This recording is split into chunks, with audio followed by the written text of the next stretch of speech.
Next topic है रासायनिक अभिक्रिया की दर को प्रभावित करने वाले कारक। पहला कारक है क्रिया कारकों की सांद्रता, कंसंट्रेशन ऑफ रिएक्टेंट। अभिकारक का सांद्रण बढ़ाने से अणुओं की संख्या में वृद्धि होती है, जिसके परिणामस्वरूप इकाई समय में अणुओं के आपस में टकराने की संभावना बढ़ने से अभिक्रिया का वेग बढ़ता है।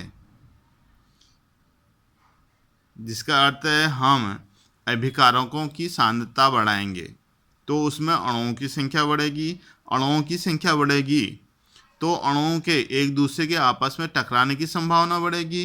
यदि अणुओं की टकराने की संभावना बढ़ेगी तो उससे अभिक्रिया के वेग में वृद्धि होगी। सेकंड है टेम्परेचर, ताप। ताप की वृद्धि से सक्रिय अणुओं तथा प्रभावकारी टक्करों की संख्या में वृद्धि होती है, जिससे अभिक्रिया का वेग में वृद्धि होती है।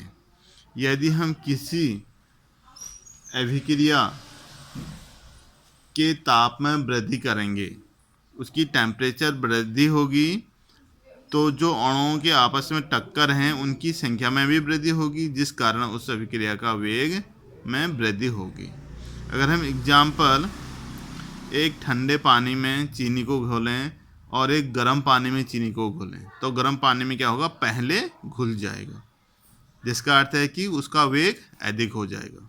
ताप बढ़ाने से उसका वेग अधिक हो जाएगा।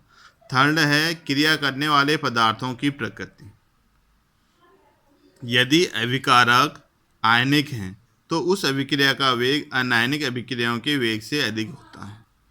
इसमें हमने पढ़ा था रासायनिक अभिक्रियाएं। कुछ अभिक्रियाएं तीव्र होती हैं, कुछ मंद होते हैं, कुछ अति मंद। जो आयनिक अभिक्रियाएं होते हैं वे क्षण भर में पूर्ण होती हैं।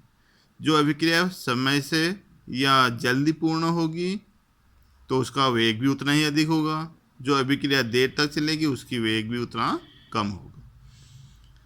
फोर्थ है उत्प्रेरक का प्रभाव।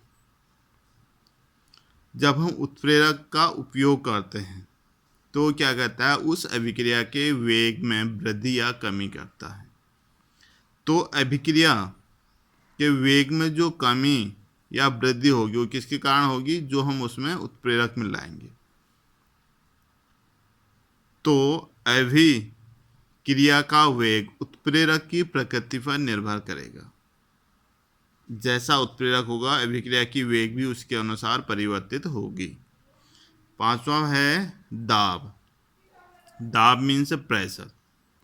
दाब बढ़ाने से गैसीय अणु निकट आ जाते हैं, जिसके फलस्वरूप उनके परस्पर टकराने की संभावना बढ़ जाती है। अगर परस्पर टकराने की संभावना बढ़ेगी तो उस अभिक्रिया का वेग में भी वृद्धि होगी। छठा है अभिकारकों के पृष्ठ क्षेत्रफल का प्रभाव। इसमें अभिकारक के पृष्ठ क्षेत्रफल का प्रभाव भी अभिक्रिया के वेग पर पड़ता है। जैसे हम एग्जाम्पल लेते हैं, एक लकड़ी का गट्टा है और उसकी तुलना में हम बुरादा लेते हैं। अगर दोनों को जलाएंगे तो बुरादा पहले तीव्र जलना प्रारंभ कर देगा और लकड़ी का गट्टा देर तक जलेगा। जिसका अर्थ यह है कि पृष्ठ क्षेत्रफल जितना ज़्यादा होगा उसकी वेग उतना ज़्यादा होगा। अगर हम धातुओं की अम्ल के साथ अभिक्रिया करते हैं और एक उसी धातु के चूर्ण के साथ अभिक्रिया करते हैं, एक धातु का टुकड़ा और एक धातु का चूर्ण या बुरादा, तो जो धातु का चूर्ण होगा वो धातु की अपेक्षा ज़्यादा तीव्र वेग से क्रिया करता है। जिसका अर्थ है कि क्षेत्रफल ज़्यादा है तो अभिक्रिया का वेग भी ज़्यादा होगा। सातवां है द्रव्य अनुपाती क्रिया का नियम। किसी रासायनिक अभिक्रिया का वेग क्रियाकारकों की सांद्रताओं के समानुपाती होती है। किसी भी अभिक्रिया का वेग जो है अभिकारकों की सांद्रताओं के समानुपाती होता है। ये हमने पहला पॉइंट में भी पढ़ा था, क्रियाकारकों की सांद्रता। जिस प्रकार अभिक्रिया के वेग में वृद्धि होगी तो इसका अर्थ क्या है, उसकी सांद्रता ज़्यादा होगी। किसी भी अभिकारक की सांद्रता कम होगी तो वेग कम होगा, सांद्रता ज़्यादा होगी तो वेग भी ज़्यादा होगा। इसको एक एग्जाम्पल के द्वारा हम आसानी से समझ सकते हैं। मैंने एक समीकरण लिखी है, ए प्लस बी साम्यावस्था सी प्लस डी, यानी कि ए के ए मोल विलयन में घुले हैं, बी के बी मोल घुले हैं। ये दोनों मिलके सी के सी मोल बना रहे हैं और डी के डी मोल बना रहे हैं। तो इस समीकरण में हम द्रव्य अनुपाती क्रिया के अनुसार इस समीकरण को देखेंगे। तो अभिक्रिया का वेग प्रोपोर्शनल अभिकारकों की सांद्रता,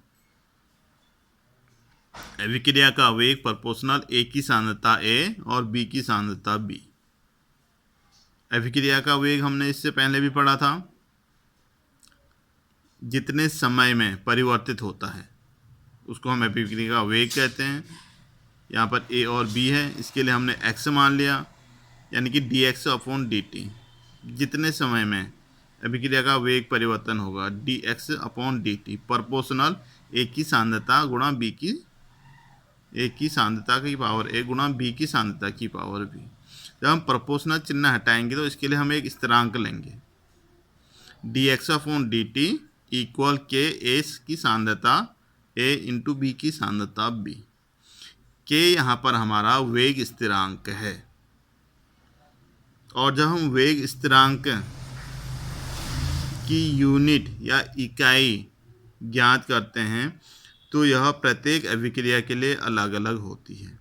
इस अभिक्रिया के लिए मैंने नीचे निकाल रखा है, देखिए, वेग स्थिरांक की इकाई, यानी कि ऊपर से समीकरण को नीचे रख दिया, dx/dt बराबर के ए की सांद्रता की पावर ए गुणा बी की सांद्रता की पावर बी, यानी dx किस में होता है, सांद्रता मोल पर लीटर में, बटे dt क्या है, समय, समय लिख दिया, बराबर के को के लिख दिया, गुणा ए की सांद्रता की पावर ए क्या है, मोल पर लीटर में, मोल पर लीटर, बी क्या है, मोल पर लीटर में, गुणा मोल पर लीटर।